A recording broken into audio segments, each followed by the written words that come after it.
You are listening to the Postcast presented by the Locked On Senators podcast following our first win of 2022. Welcome inside. I'm Ross Levitan. Along with me, as always, Brandon Piller, wrapping up a 4-1 victory in Calgary.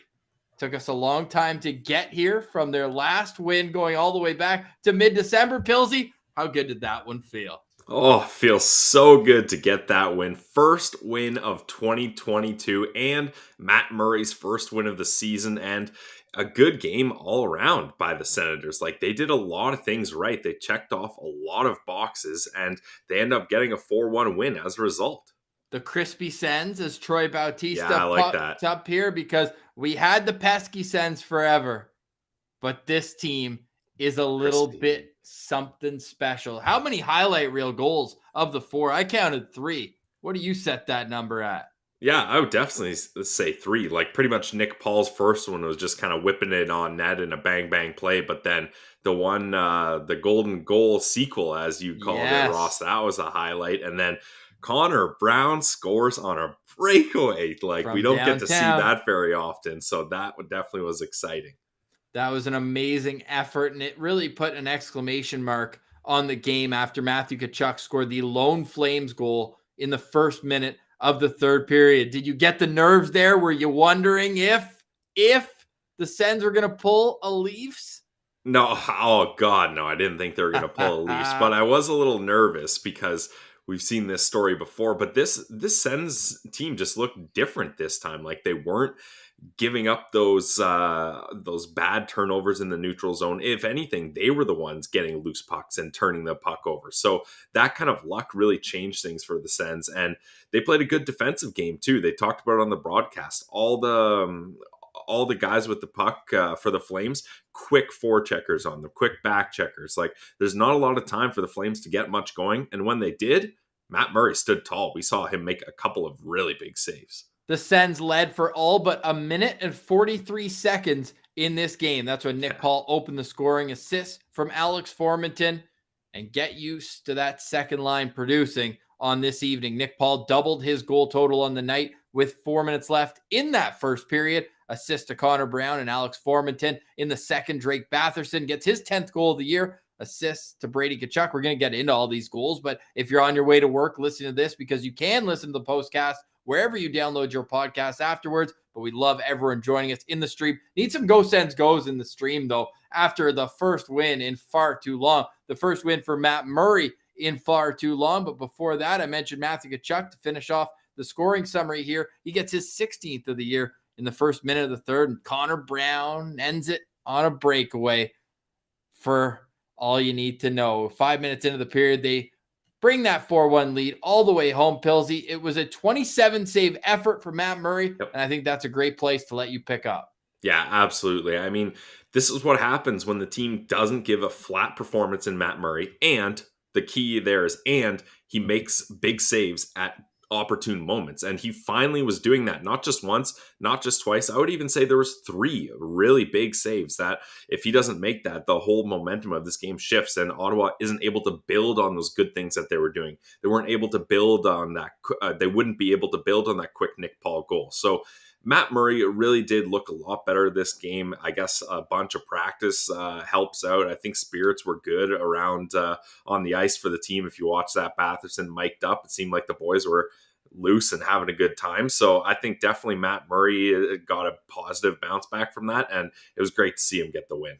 It was great to see what I called an extra third line produce. I said that hand up this morning on Locked On Senators. I said, without Stützle, does that ever look like a checking line as your second line? I'm looking at 3 guys after the game who all had multi-point nights. Nick Paul played over 20 minutes, counted on in all situations, 57% in the face-off circle, which I really like to see as well. If only somebody had the foresight to see that this morning. Yeah, I mean, finally, one of my guesses, one of my predictions comes true. If only I had put some money on that, if I gambled on that, but then that would have mushed it, I guess. But Nick Paul, he did do it all this game, and you mentioned it, 20 minutes of ice time, a highlight reel goal, and a quick play as well. great game by that whole line, which both of us doubted or were a little concerned about how they would produce offensively. Yeah, they made us eat that one real quick. That was the longest 3-game losing streak, maybe in NHL history in terms Yeah, of honestly. dates. Yeah, I mean, yeah, it has to be for sure. It felt like it. Ottawa's last win came in Florida on December 14th. If you're waking Wow. up and listening to this, that's exactly 1 month ago. Yeah. Wow. But this Senators team, they looked crispy, for lack of a better term. Everything was on the tape. I thought JBD had a great night. I thought Eric Brandstrom had a good night on the back end. I didn't notice Josh Brown, which is a good thing as well. And man, the forwards, all 4 lines did what they needed to do. And I know he didn't try to put it upstairs. It went off a stick. But how about on the day he gets nominated for his first of many career All-Star game, Drake Batherson gets his 10th of the year. Oh man, what a nice play for Batherson, and he's the guy I wanted to go to the All-Star game for the Sens. I mean, Brady also a great choice, but Batherson is he's crispy right now. What else can you say? Like he's got it all going on. He's leading the team in points. It seems like every night he's doing something that makes you really note him, and he's noteworthy. So another great game for Batherson. And that top line was actually sneaky, like very productive. Like Norris had a couple good chances. Brady was getting in there. So the top 6 for the Sens just outperformed Calgary's top 6 tonight. We're going to get to our locked on players. Write yours in the chat as we get there, though.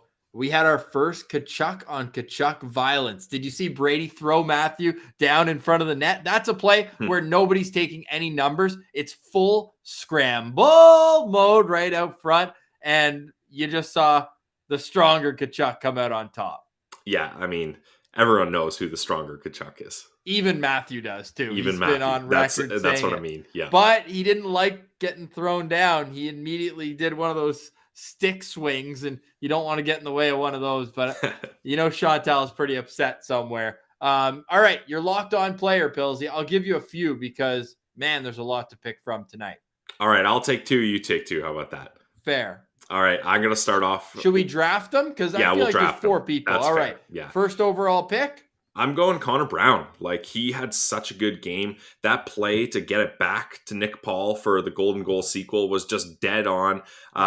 Finally, he gets a breakaway goal. That speed, like, sure, it wasn't against the fleetest of feet in defensemen, but still, to be able to get past him, create that, well, it wasn't turnover, well, sort of, because Matthew Tkachuk kind of just swung it from behind the net out front, and Connor Brown's there with a good stick, and he had a couple good shots too. And I really liked, he had a play. Johnny Gaudreau was coming in and he did a fake slap shot. Connor Brown didn't bite on that at all, and he stops the pass that was going to go across ice for a backdoor tap in. That's just a nice, smart play from a veteran player. So I know there's lots of guys available for tonight's Stars, but Connor Brown was mine.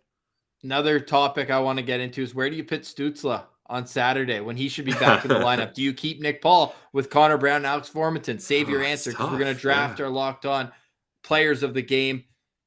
And there's nowhere else to go but Matt Murray.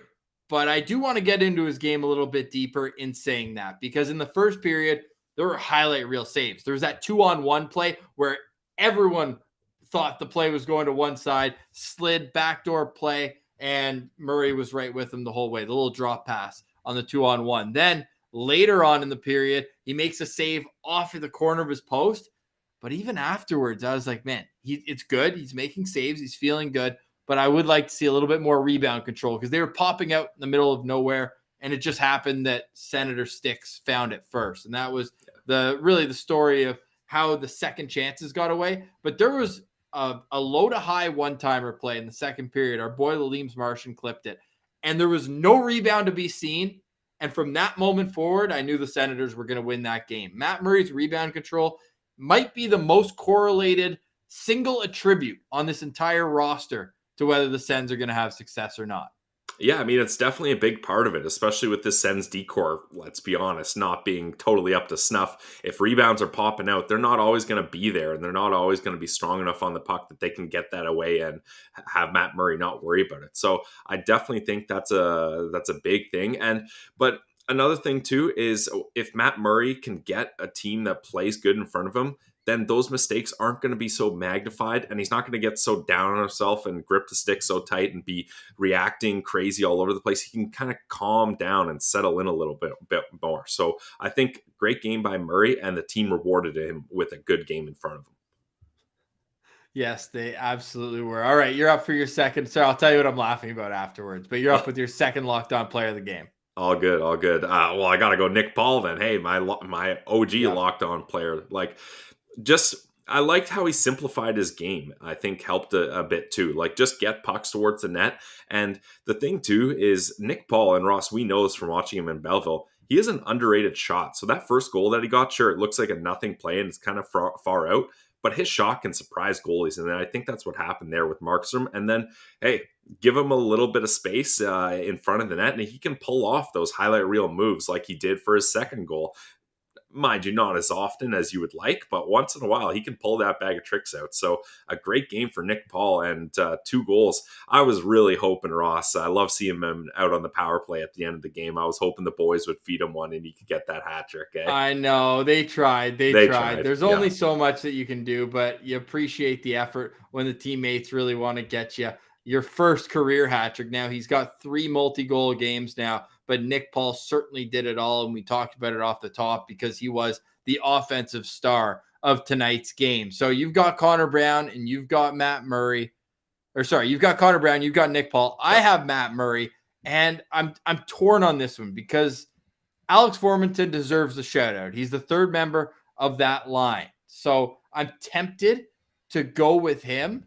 No, go with your other one. Go with your other one. You want me to go with the other one? All yeah, right. because I think Formy was the one all of us were guessing. Another 2-point performance. So let's see what else you got. Exactly. So who else but the all-star, Drake Batherson? I thought he was noticeable even when he didn't score the goal. Like the power forward aspect of his game is just coming along so nicely. And that's such a dangerous combination when you have the size and tenacity of a power forward, but soft hands at the same time. And that's what Batherson showed time after time again tonight. So I had to give him a little bit of a shout out, and it's probably because I wanted to talk about the mic'd up thing again as well. That thing is going to live on forever.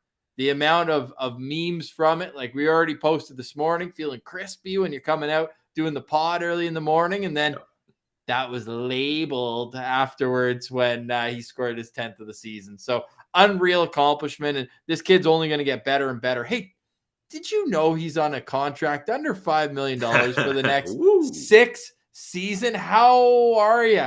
I got some no free ads here, Map. I got a little Banded Peak IPA we're going with. Oh, we got SensFan 99's ordering the Formenton jersey. I like that. Forman 10. That in itself plays always. Pilsy, I gave you some time to think about it. Where does Tim Stützle fit into this equation on Saturday? Obviously, you need him in the lineup. That's easy enough to say. Definitely. Secondly, the power play didn't quite look the same without him. I don't know why they're forcing Sanford to play on the top power play. Would be there, yeah. It doesn't make any sense to me. No. But what else are you going to do?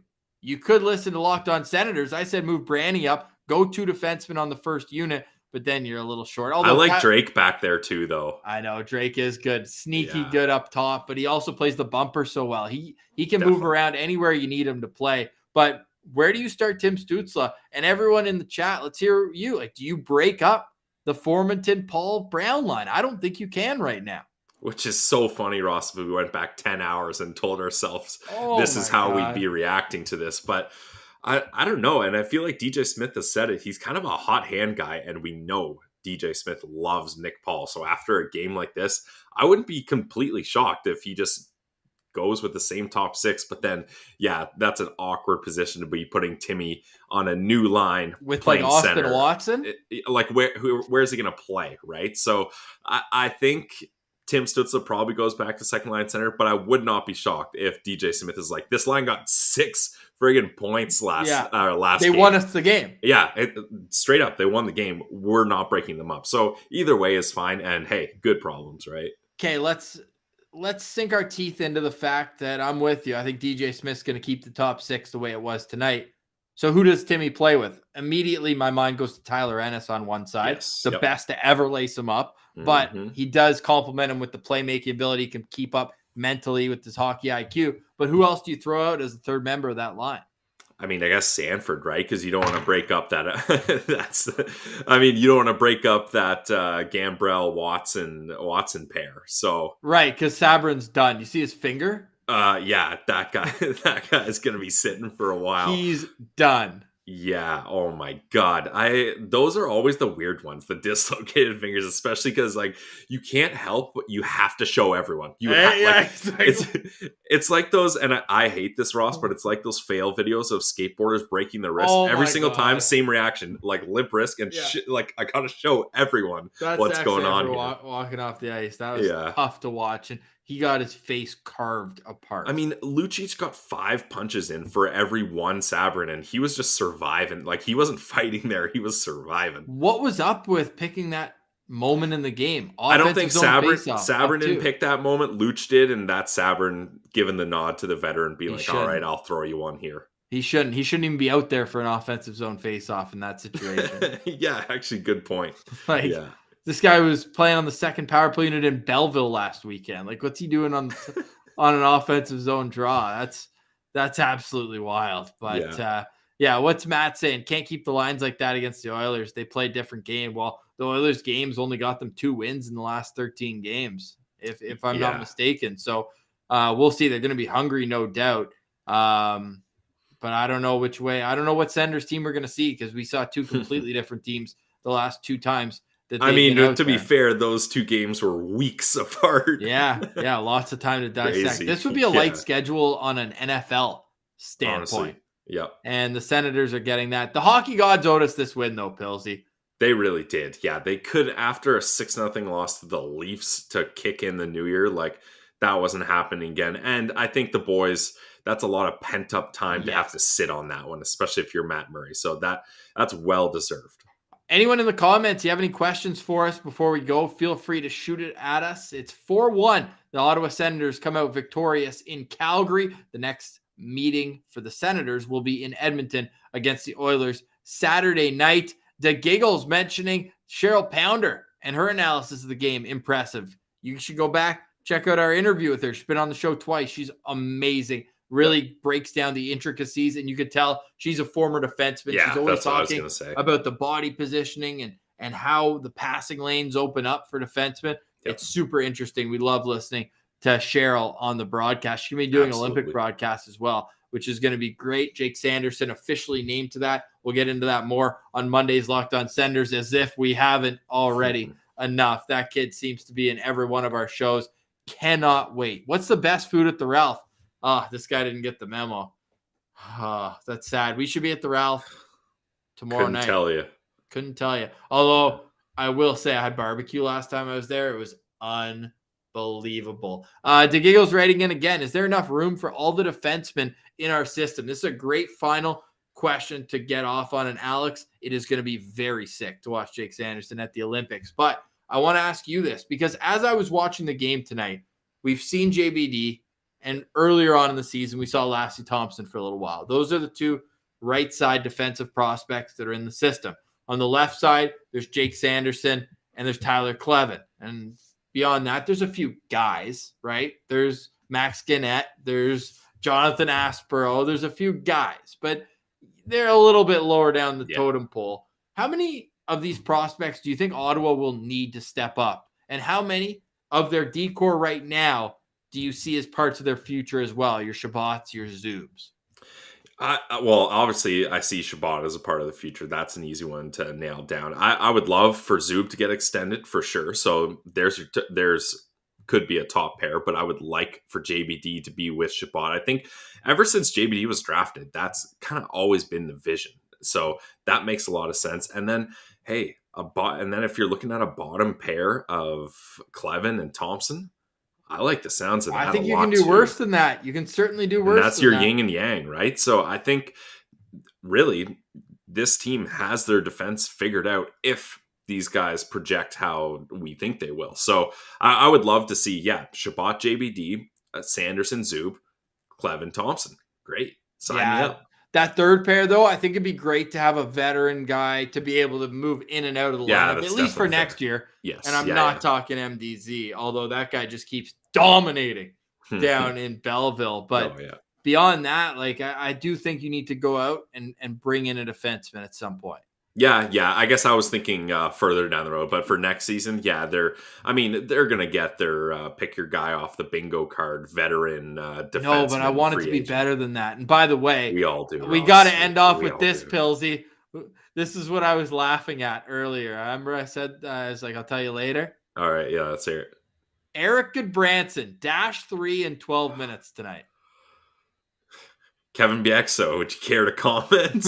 Yeah, those are the kind of defensemen you win with, unless it's a Thursday night in Calgary, Pilsy.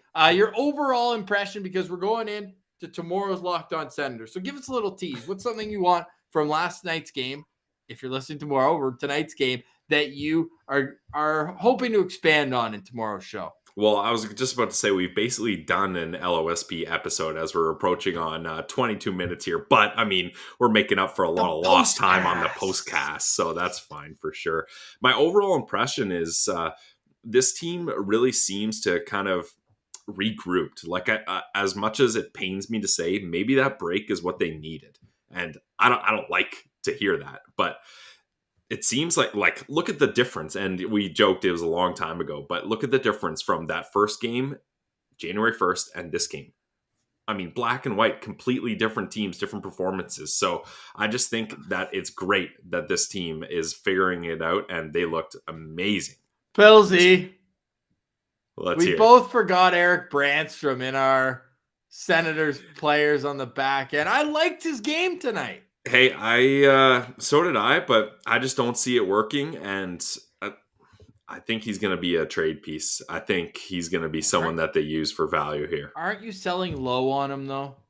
Yeah, you are selling low on him, but I think also, is he going to compete with Sanderson for ice time? I don't know. Play him on the right side. Tell that to DJ Smith. I know, and I can't find myself upset when I see JBD getting a chance on the right side with Shabbat over Brandstrom. I can't be mad at that. No, because that's what we always envisioned, right? Like we never thought of Brandstrom and Shabbat as a pair. Really appreciate Bert chiming in from Belgium. Greetings, buddy. That's nice. Awesome. We love that. And Alex, yeah, the franchise played well tonight, and that's an all-time nickname. I need to see, like, Brandstrom and Clevin on the third pair. How about that? And then Lassie could be your in between. Yeah, there's a lot of ways you can go. I'm just excited to see it play out because the forwards. Okay, final question. We could do this all night. Why? Try to explain this to a fan who's wondering why we're not seeing Roby Jarventi or Igor Sokolov right now. You're seeing like a Sabrin come up. You're seeing Tyler Ennis continue to get time, and I know he's produced at the start of the year, but why are these young wingers not getting a chance right now? Well, I think you got to look at the coach, right? DJ Smith, whether you agree or not, he's looked at this Calgary team and said, hey, they're bigger, they're physical. I want to try to match that with bigger physical guys. Scott Sabrin, I guess, is what you're looking at, right? Not Roby Jarventi. I mean, Igor Sokolov is a big guy, but not the kind of guy you're looking to go toe-to-toe with Lucic and break his finger. So that's where you're getting Sabrin in there. And then Ennis, I know it's tough for fans to understand, but you do need veterans in the locker room. Like the grind of being in the pros and understanding how to properly go about yourself and be a professional athlete. You need guys to kind of tip their hat and lend you their secrets. So I think that's another. I mean, Tyler Ennis, greatest to lace him up. You see the respect that he gets from the boys, right? So, and also I saw that we got someone listening from New Zealand. Love that as well. This is the show's gone global. Yes, I love this, and it just shows the connection that the Ottawa Senators can bring from all parts of the world. And if you missed our Sen Central Citizen this week, we had Karam on from Wales. We had a pair of Senators prospects on the show in Angus Crookshank and Carson Latimer all week long, every day on Locked On Senators, your home for Ottawa Senators content. Again, please subscribe. Hit that thumbs up. The thumbs up goes a long way, a lot further than you think. It just takes 2 seconds, and it's free and easy to use. Pilsy, not only that, people can follow us on Twitter at Sen Central, on Instagram, lockedon.senators. Alex Formanton has 9 points in his last 10 games. Look out. look out. And look out for Locked On Senators tomorrow. And we'll get into all this and a whole lot more heading into a weekend that has an Ottawa Senators game. And we're bringing winning vibes right into it. So for Brandon Piller, I'm Ross Levitan, putting a bow on a 4-1 victory. The Senators have 10 wins on the season. Oh, that sounds great. You'd love to see that. The Senators have 10 wins on the season. Drake Batherson has 10 goals, and we'll chat tomorrow. For Brandon Piller, I'm Ross Levitan. Thank you for joining us on the Postcast. Hit us with a Go Sens Go on your way out.